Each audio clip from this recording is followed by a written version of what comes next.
بسم اللہ الرحمن الرحیم۔ مورخہ 28 مئی 2020 کو شام کے شمال مغربی صوبے ادلب سے انتہائی افسوسناک خبر آئی جس نے امت مسلمہ کو سوگوار کر دیا۔ وہاں موجود حضرت عمر بن عبدالعزیز کے مزار کی بے حرمتی کی گئی۔ حضرت عمر بن عبدالعزیز کون تھے اور کن لوگوں نے ان کے مزار کی بے حرمتی کی؟ یہ جاننے کے لیے ویڈیو کو مکمل دیکھیں۔ اگر ویڈیو پسند آئے تو چینل کو سبسکرائب کریں اور بیل آئیکن کو پریس کر کے آل نوٹیفیکیشن آن کر لیں۔ میں ہوں محمد جنید اور آپ دیکھ رہے ہیں میرا یوٹیوب چینل جنید بن شاد۔ شام کے شمال مغربی صوبے ادلب کے شہر مارت النعمان شہر کے قریب واقع دیر شرقی کے علاقے میں موجود عمر بن عبدالعزیز کے مزار کو دہشت گردوں نے حملہ کر کے تباہ کر دیا۔ دہشت گرد عمر بن عبدالعزیز کے مزار میں دفن ان کا اور دیگر افراد جن میں ان کی اہلیہ حضرت فاطمہ اور مزار کے خادم شیخ ابو زکریا بن یحییٰ المنصور کے جسد خاکی کو بھی نکال کر اپنے ساتھ لے گئے۔ انٹرنیٹ پر جاری کی گئی ویڈیو میں مزار میں واقع قبر مبارک کو خالی دکھایا گیا ہے۔ ترکی کی سرکاری نیوز ایجنسی کے مطابق تاحال یہ معلوم نہیں ہو سکا ہے کہ دہشت گردوں نے جسد خاکی کو کہاں منتقل کیا ہے۔ فروری کے مہینے میں شامی افواج نے علاقے کا کنٹرول حاصل کرنے کے بعد مزار کے علاقے کو آگ لگا دی تھی جس سے اسے نقصان پہنچا تھا۔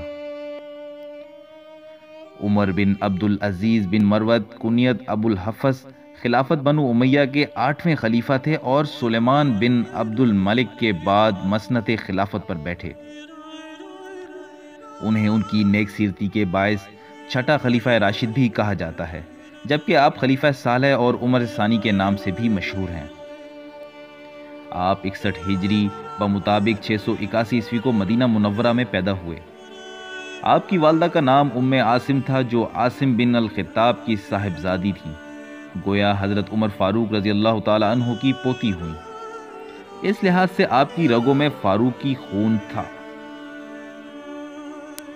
ان کے والد مسلسل 21 برس مصر کے گورنر رہے۔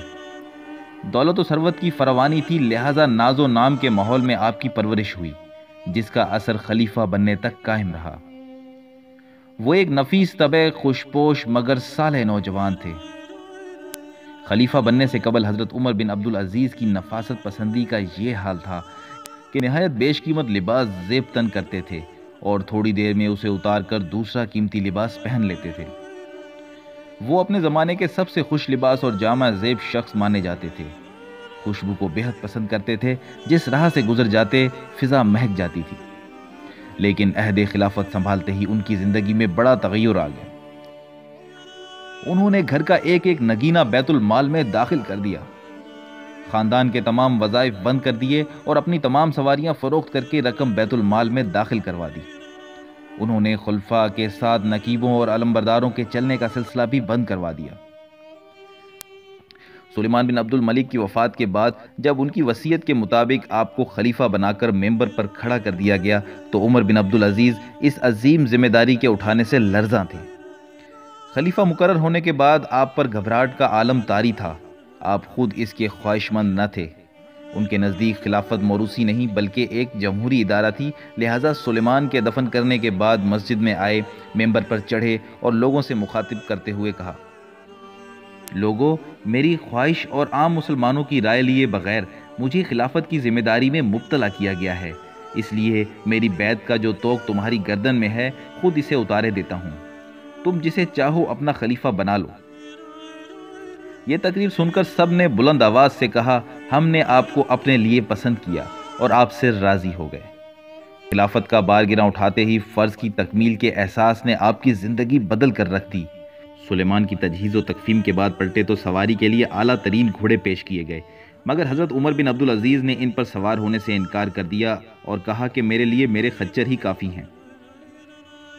واپسی کے وقت دستور کے مطابق خیال تھا کہ وہ قصر خلافت میں ضرور داخل ہوں گے، لیکن عمر اس کے بجائے یہ کہہ کر کہ میرے لیے میرا خیمہ کافی ہے اندر داخل ہو گئے۔ بنی امیہ کی حکومت کے 92 سالہ دور میں حضرت عمر بن عبدالعزیز کی خلافت کے 2.5 سال تاریکی میں روشنی کی حیثیت رکھتے تھے۔ آپ کا زمانہ خلافت حضرت ابو بکر صدیق رضی اللہ تعالیٰ عنہ کی طرح مختصر تھا، لیکن جس طرح عہد صدیقی بہت اہم زمانہ تھا، اسی طرح حضرت عمر بن عبدالعزیز کی خلافت کا زمانہ بھی عالم اسلام کے لیے قیمتی زمانہ تھا۔ حضرت عمر بن عبدالعزیز کا سب سے بڑا کارنامہ یہ ہے کہ وہ خلافت اسلامیہ کو خلافت راشدہ کے نمونے پر قائم کر کے عہد صدیقی اور عہد فاروقی کو دنیا میں پھر واپس لے آئے تھے۔ آپ نے اپنے دور خلافت میں جگہ جگہ سرائیں بنوائی، جن میں مسافروں کی 1 دن اور بیمار مسافروں کے 2 دن میزبانی کا حکم دیا۔ شراب کی دکانوں کو بند کروا دیا اور حکم دیا کہ کوئی ذی مسلمانوں کے شہر میں شراب نہ لا پائے۔ آپ نے اپنے دور میں علم کی اشاعت پر خصوصی توجہ دی۔ آپ نے تدریس و اشاعت میں مشغول علماء کرام کے لیے بیت المال سے بھاری وظیفے مقرر کر کے ان کو فکر معاش سے آزاد کر دیا۔ آپ کا سب سے بڑا تعلیمی کارنامہ احادیث نبوی کی حفاظت و اشاعت ہے۔